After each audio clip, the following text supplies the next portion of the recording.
Hola chicos, bueno, bienvenidos a un nuevo vídeo. Vamos a seguir con el desarrollo del tema y vamos a pasar a el segundo de los grandes periodos que vamos a estudiar en este tema y que nos va a llevar directamente al estallido de la Primera Guerra Mundial. ¿Vale? Vamos a empezar hablando ahora del imperialismo. ¿Vale? El imperialismo, como concepto político, se diferencia del colonialismo, que si nos acordamos, el colonialismo lo que pretendía era controlar los recursos económicos de las colonias, en el caso de España con sus colonias en América Latina, también Francia, Bélgica, Portugal, los diferentes países que tenían sus colonias en los diferentes países, ¿verdad?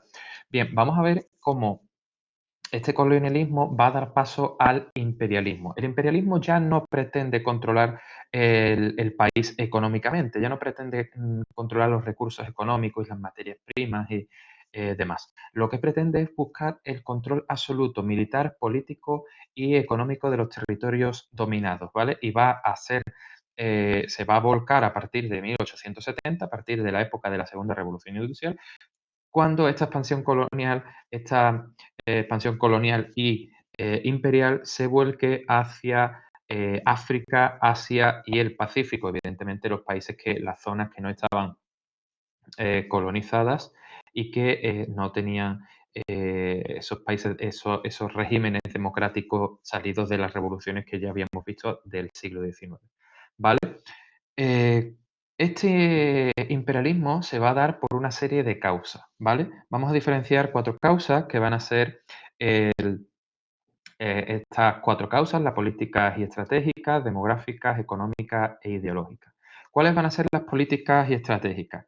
Bien, evidentemente es beneficioso para las potencias tener colonias, en el sentido de que esto concedía un cierto poder y un cierto prestigio si lo comparabas con otros países. Francia, Inglaterra, Alemania, estos países que tenían sus potencias, sus colonias, perdón, van a ser grandes potencias. Y además les permitían controlar rutas comerciales y otros territorios estratégicos, como es el caso del control de la India, que favorecía el control del comercio de las especias o del té o de los tintes, de los productos más exóticos, que al fin y al cabo esos productos eran tan valiosos como el oro o los metales preciosos, ¿vale? También demográficas. ¿Por qué? Porque hemos visto que se va a experimentar en el siglo XX, a principios del siglo XX, un auge importante demográfico. Van a crecer mucho las poblaciones en las ciudades y en los países. Habíamos visto que París o Londres tenían casi 1 millón de personas o superaban el 1 millón de personas. De manera que, entre comillas, sobraba gente en esos países. ¿Qué hacemos con esa gente que nos sobra, otra vez entre comillas? La mandamos a esos países donde, bueno, están poco poblados. De manera que eso me beneficia poder mandar allí a mis excedentes de población. También las causas económicas. ¿Por qué? Porque el auge de la segunda revolución industrial va a provocar que sean necesarias materias primas como el petróleo o como los diferentes metales para el desarrollo de esta industria en la segunda revolución industrial. Y evidentemente necesitan mano de obra barata. Aquí esto no nos sorprende a ninguno hoy, donde todavía vemos que en los países subdesarrollados o países tercermundistas es donde se localizan las principales empresas para ahorrarse el dinero en mano de obra. Y luego, evidentemente, la acumulación de riquezas, estos países que van a ser ricos, obliga a invertir ese capital en nuevas tierras donde obtener nuevos beneficios, de manera que compraban tierras en esos países que estaban colonizando, que eran conquistados, y van a favorecer esa compra masiva de tierras. Luego vamos a hablar también de las causas ideológicas. Bien, y con respecto a las causas ideológicas, vamos a hablar de ciertas ideologías, ¿no? Vamos a hablar de esas ideas de Darwin, si os acordáis, o si no os lo explico. Darwin explica la teoría de las especies, ¿no? La evolución. que la especie más fuerte en igualdad de condiciones es la que sobrevive. Y luego, en este caso, vamos a hablar del darwinismo social. Esto quiere decir que es un sentimiento, esto era un sentimiento un sentimiento nacional y de pertenencia a un país de prestigio político. Van a proclamar la superioridad de la raza blanca sobre los indios o sobre los negros en el caso de África. Lo que va a hacer es una forma de justificar el imperialismo, la superioridad de la raza blanca, de la civilización, porque decían que estos países estaban por civilizar, fuente obviamente de racismo y de xenofobia, ¿no?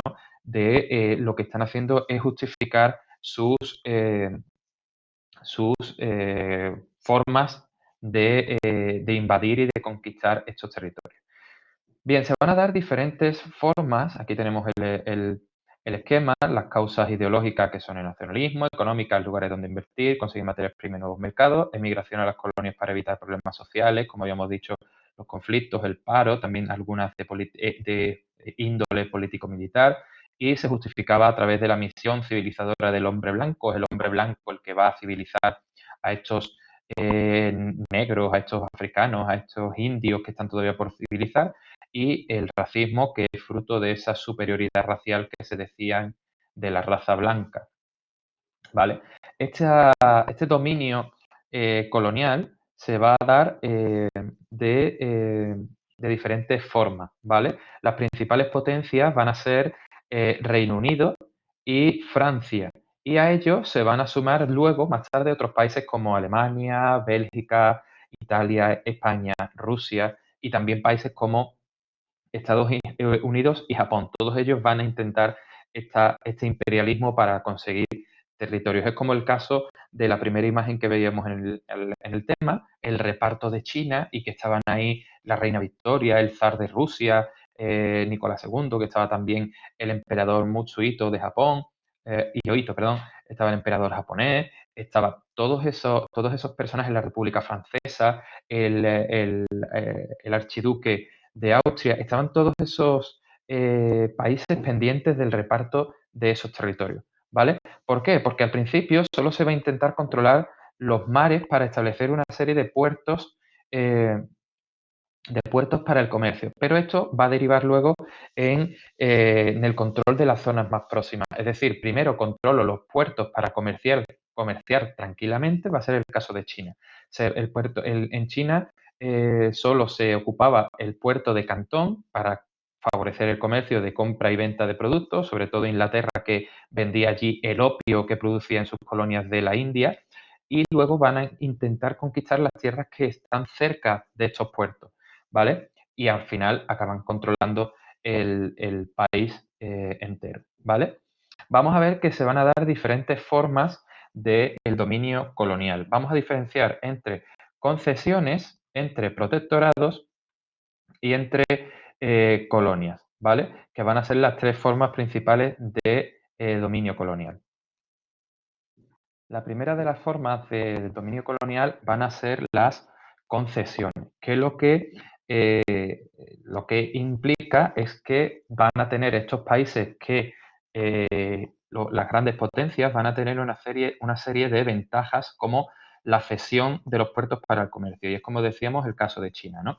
China se va a ver obligada a firmar acuerdos con Gran Bretaña después de la Primera y de la Segunda Guerra del Opio, donde va a facilitar que Inglaterra pueda comerciar con ellos. Luego tendrá también estos tipos de acuerdos también con otros países como pueden ser los Estados Unidos o como Francia, ¿vale? De manera que las grandes potencias van a convertir estos territorios en áreas de influencia. Luego vamos a tener una